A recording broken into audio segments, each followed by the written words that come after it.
दोस्तों, नमस्कार, आदाब, सत श्री अकाल। उर्मिलेश संवाद के इस कार्यक्रम में आपका स्वागत है। दोस्तों, आज मैं कश्मीर आया और साथ में ये खबर भी यहीं आकर मिली कि अरविंद केजरीवाल को जमानत सुप्रीम कोर्ट ने दे दी है। अब ये जो जमानत उनको मिली है, ये उनके लिए बहुत बड़ा गिफ्ट है और दरअसल ये गिफ्ट नहीं, ये उनका अधिकार है, क्योंकि सुप्रीम कोर्ट ने अपने फैसले में बहुत सारी ऐसी टिप्पणियां की हैं जो केंद्रीय एजेंसियां, खासकर सीबीआई पर एक तरह से बहुत बड़ा एक तरह से सुप्रीम कोर्ट का एक यूं कहा जाए कि असेसमेंट जो सीबीआई के बारे में आया है, वो उसकी छवि को बिल्कुल चूर चूर कर देता है। सीबीआई के अफसर चाहे जितना कहें कि वो पिंजरे में बंद तोता नहीं है सरकार के, लेकिन सुप्रीम कोर्ट ने साफ तौर पे ये कह दिया है कि उसको ये कोशिश करनी चाहिए अपने कामकाज से कि लोग उसको पिंजरे का तोता ना समझें। और भी बहुत सारी चीज़ें कही हैं।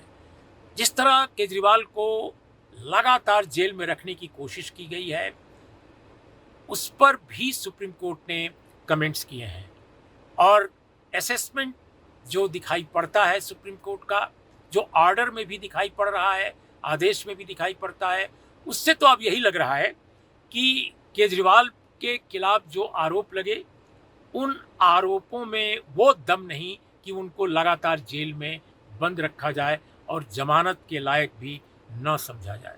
तो दोस्तों, हम अरविंद केजरीवाल के रिहा होने के बाद दिल्ली की राजनीति में, देश की राजनीति में क्या कुछ होगा?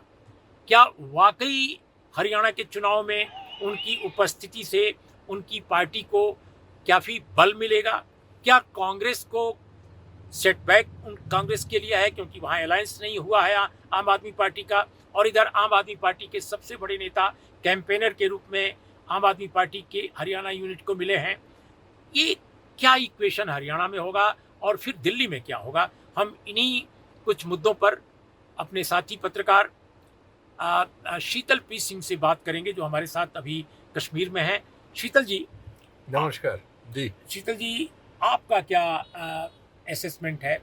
जो जमानत हुई है, पहले तो आप उस पर एक टिप्पणी दें कि सुप्रीम कोर्ट ने, जस्टिस भुइयां ने खास तौर पे जो कहा है, वो क्या रिवील करने वाली बात कही है और कैसे आप उसको एनालाइज करते हैं? देखिए, इससे ये लगा कि सुप्रीम कोर्ट इस बात को समझ तो सभी लोग गए थे बाहर।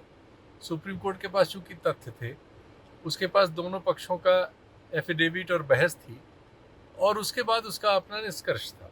उस निष्कर्ष ने उस परसेप्शन को पुख्ता कर दिया कि केजरीवाल की सीबीआई द्वारा की गई गिरफ्तारी दरअसल एक, आप कह सकते हैं कि उनको ज़बरदस्ती जेल में रखने का प्रयास था।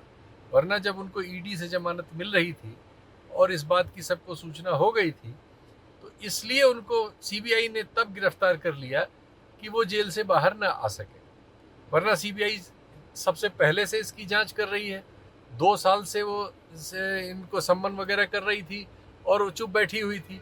एकाएक जब उसको और सबको पता लग गया कि सर्वोच्च न्यायालय अब पीएमएलए के मामलों में जमानत देना शुरू कर चुका है और केजरीवाल को भी जमानत मिल जाएगी, तब एकाएक सीबीआई जागी और उसने इनको अरेस्ट कर लिया। इसी पर कोर्ट ने अपना ऑब्जर्वेशन, बहुत सख्त ऑब्जर्वेशन दिया है कि सीबीआई जैसी प्रीमियर एजेंसी को, जो एक एक्ट से बनी हुई है, उसको इस तरह से, जैसे एक टर्म मनमोहन सिंह सरकार के ज़माने में आया था, पिजड़े का तोता है सीबीआई, तो वही कहा कि तोता वाला जो आपके बारे में धारणा है, उस धारणा को आप बार बार पुख्ता मत करिए, उससे बाहर निकलिए। आपकी संवैधानिक और अन्य जिम्मेदारी है, कानून का पालन करते हुए नजर आइए, सरकारी आदेशों का पालन करते हुए, क्लैंडस्टाइन आदेशों का पालन करते हुए नजर न आइए। अब दोस्तों, ये तो मालूम नहीं है कि ये जो तोता है वो वाकई पिंजरे से बाहर निकलेगा या नहीं, क्योंकि पिंजरे से बाहर निकलेगा तो सरकार उसको ऐंठेगी, उसका उसका उसका कान।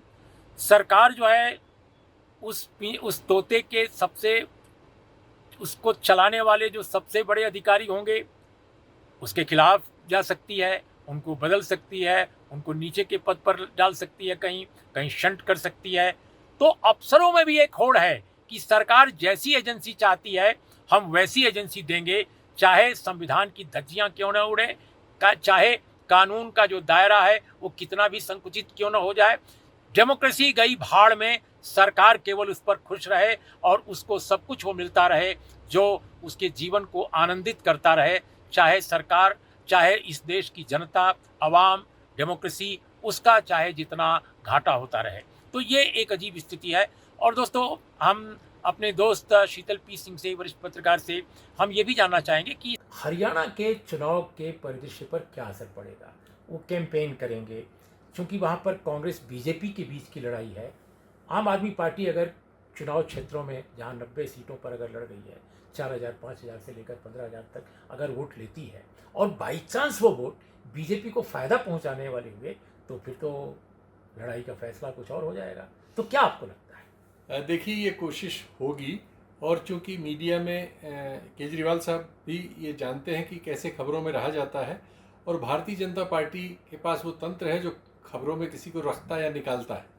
ये दोनों का जो संयोग है, ये दोनों का संयोग जाएगा और मदद करेगा, आप कह सकते हैं चुनाव में एक हद तक। लेकिन चूंकि चुनाव हरियाणा का बाइपोलर हो गया है, आमने सामने का है, तो ये असर कितना आगे जाएगा इस पर बहुत शंकाएं हैं। क्योंकि पिछले चुनाव में जिसमें बीजेपी आम आदमी पार्टी लड़ी थी विधानसभा का चुनाव, 40 के करीब सीटें, तो उसका मत प्रतिशत नोटा के आसपास था, बहुत कम था। अभी कोई ऐसा करिश्मा नहीं हो गया है सिवाय इसके कि अलायंस में एक लोकसभा सीट उन्होंने लड़ी जो वो नहीं जीत पाए, लेकिन काफ़ी अच्छा उसमें मत मिला। लेकिन वो वोट ज़्यादातर कांग्रेस का था और उन क्षेत्रों में कांग्रेस ज़्यादा प्रभावशाली है। इसलिए मुझे ये तो सही है कि केजरीवाल के आने से जो आम आदमी पार्टी के कार्यकर्ता हैं और जिस तरह से उनका चुनावी रणनीति होती है, सभाएं हैं, एक बड़ा स्टार कैंपेनर उनको मिला है, ये सब चीज़ें होंगी। और खबरों में कई बार ये भ्रम पैदा करने की स्थिति बिल्कुल रहेगी जिसमें ऐसा लगेगा कि केजरीवाल की पार्टी भी कुछ महत्वपूर्ण वहाँ करने जा रही है। ये भ्रम एक हद तक होगा, लेकिन मतपेटी तक ये कितना पहुँचेगा इस पर मुझे शक है। एक प्रश्न और उठता है कि अरविंद केजरीवाल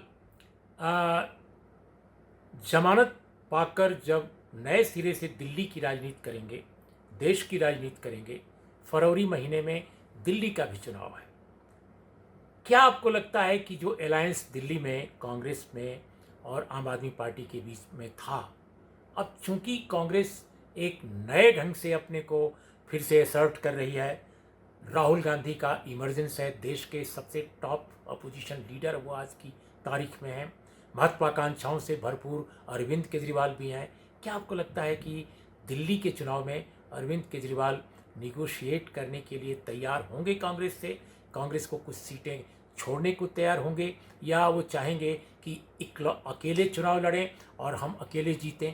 क्या स्थिति रहेगी? देखिए, दिल्ली के चुनाव में इस बार अब की उनके लिए भी एंटी इनकम्बेंसी है, क्योंकि 10 साल से ज़्यादा वो अब रहे हैं सत्ता में।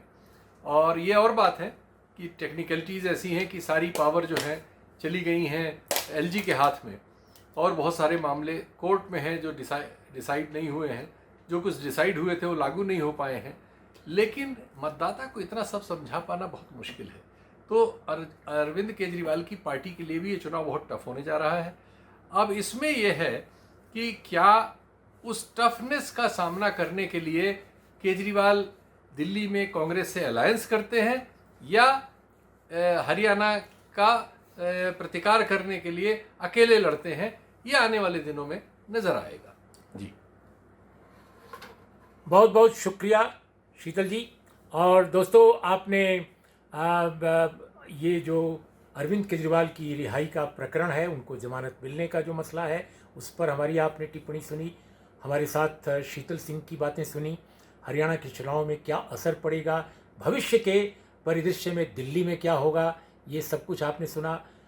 आप हमारा चैनल ज़रूर सब्सक्राइब कीजिए और हमारे कार्यक्रमों को देखते हुए एक काम ज़रूर कीजिए, आप हमें बताइए कि हम क्या गलत कर रहे हैं, हम क्या बेहतर कर रहे हैं, आपके सुझावों का हमें हमेशा इंतज़ार रहता है, ताकि हम अपने को बेहतर करें। तकनीकी समस्याओं को धीरे धीरे हम दूर कर रहे हैं। तो आज इतना ही। कश्मीर वैली से आपको बहुत बहुत मुबारक, बहुत बहुत शुभकामनाएं। सब्सक्राइब करें, शेयर करें और लोगों को बताएं। नमस्कार, आदाब, सत श्री अकाल।